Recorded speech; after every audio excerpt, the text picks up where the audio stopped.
Good morning.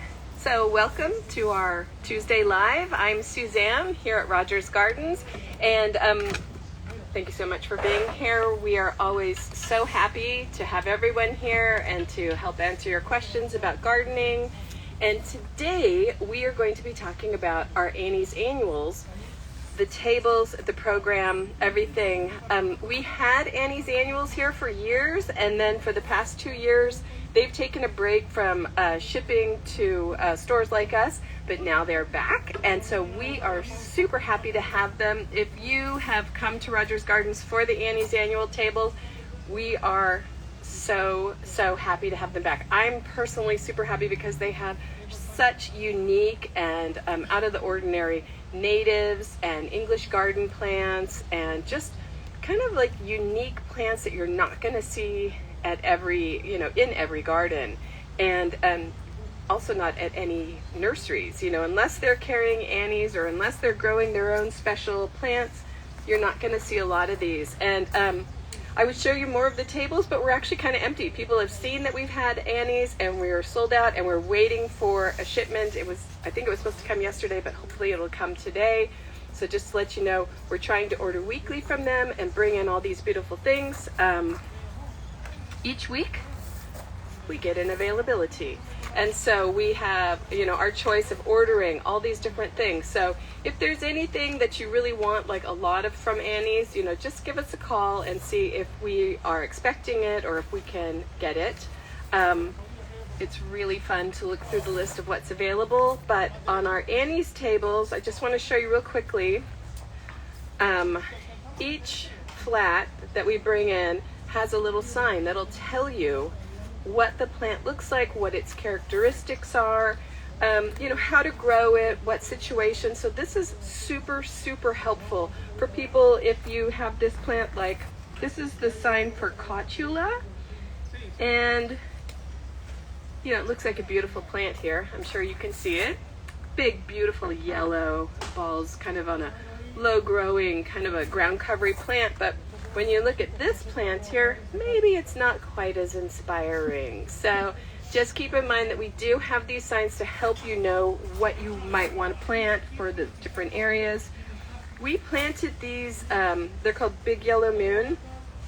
We planted these up in our Dave Bush Island area a couple of years ago, and they were such a hit. We could not keep enough of this plant in. So just to let you know, it's a beautiful little ground cover. It looks a little bit like Achillea or yarrow, with this really nice green foamy bottom and then the yellow stems that pop up and bloom for a super long time. Not just going to focus on one plant, but that is a great plant, and we've sold through a lot of it already. And here we also have like these baby blue eyes. We have this beautiful kale, and that's another thing. So Annie's also sells some vegetable products, kind of a little different. This kale is kind of like a collard green. It's a really tall plant, and according to Annie's, it can live up to almost 20 years. So you can just keep taking leaves, eating them, getting healthier and healthier by the minute, and it's really pretty. It's kind of a purpley green, just to show you this. And of course, there's 2 plants in here, but they're going to grow to be big trees in your garden, and you can just consistently harvest leaves for your meals. Super neat, super fun plant.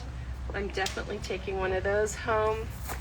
A little bit about Annie's Annuals. They are up in Richmond, California, so in the Bay Area. They've been there for over 30 years. I think they started in 1989.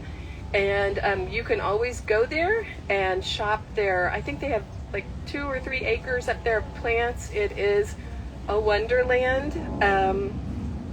Or you can come to Rogers Gardens and you can get a great selection of Annies here.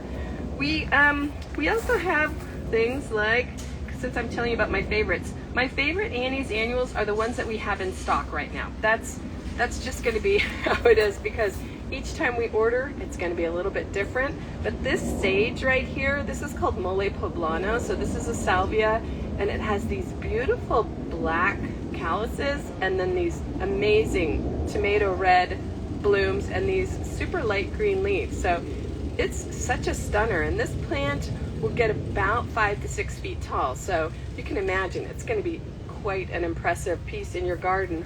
Although right now it's just a tiny little 4-inch plant. So it's a great thing to have the pictures here to show you how the plants are going to grow and what they need.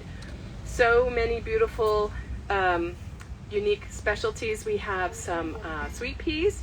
We're waiting on those. We only have a few left from Annie's, but more are coming in. We even have the beautiful Kupani, which is the original sweet pea. That's the OG sweet pea. It is so cute and so beautiful and so fragrant. So that's always a great one, as opposed to, you know, all the really cool new specialty ones that we bring in from England. This one is really gorgeous as well. So just going to ask, do we have any questions yet? We have one about oranges. Oranges, okay. Well, we'll do it. Okay, hold on, let me find the question. What kind of fertilizer makes navel oranges better and sweeter? So regular fertilizing is good. So you want to use a citrus fertilizer, but one of the best things for oranges to get sweeter is tons of sun.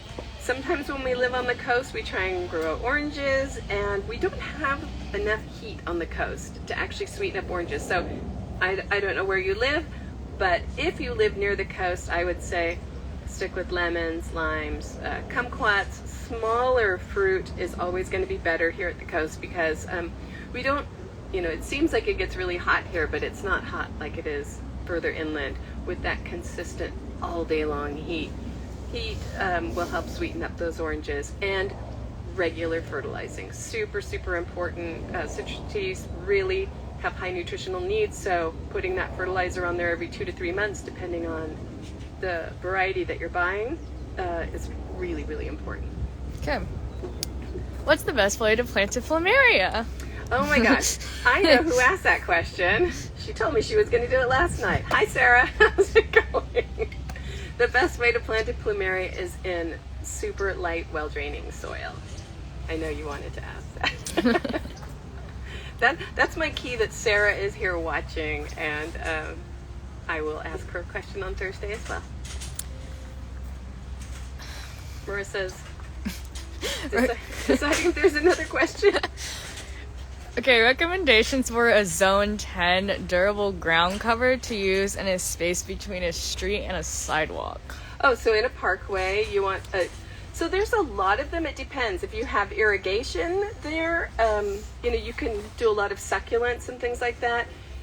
If you want to walk on the ground cover, things like diamondia or thyme, you can mix things up, you know, have a wave of thyme and then maybe some pebbles or decomposed granite and then maybe something else real low growing.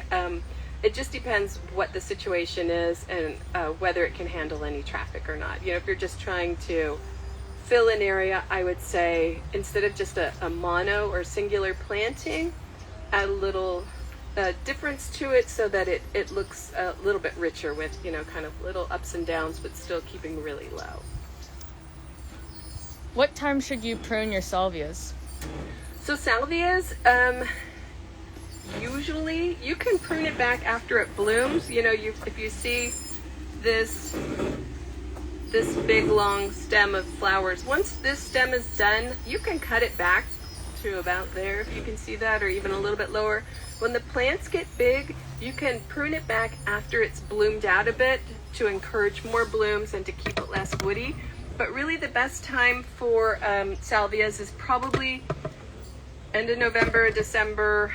You know, you just want to do it when it's a little bit cooler and get ready for that spring flush of growth, so that the plant, you don't have to prune it back. It just looks 10,000 times better to have it like a neat plant. But otherwise, just taking out the dead parts later in winter. So like at this time of the year, I've been pruning them back a little bit. They keep growing whether we like it or not. But I would say end of November, December, and then just give it a little trim in February if you want, just to kind of neaten it up so it's not too woody. Do you have perennial pollinators in stock? We do. We have a lot of perennial pollinators, and a lot of them are in the Annie's area, but we also have them just up this hill. This hill that I'm standing on is called Foster Hill. Here at Rogers Gardens, we name every area so that we know where we can go. This is Foster Hill, and so we have our perennial pollinators here. We have annies, we have native scents, but we usually have a lot of plants here that are super attractive to bees and butterflies, although right now it's kind of a quiet time for plants. They are a little bit more dormant. Butterflies are usually doing their winter hibernation, kind of sitting at the coast, and while you may see an occasional monarch, they're just starting to kind of move around a little bit, but not too much. Usually in March is when we're going to see them. Bees will find a lot of things here. You can get like African blue basil is my personal favorite, but a lot of the flowers that have that nice little top with pollen that the butterflies can land on and the bees can land on.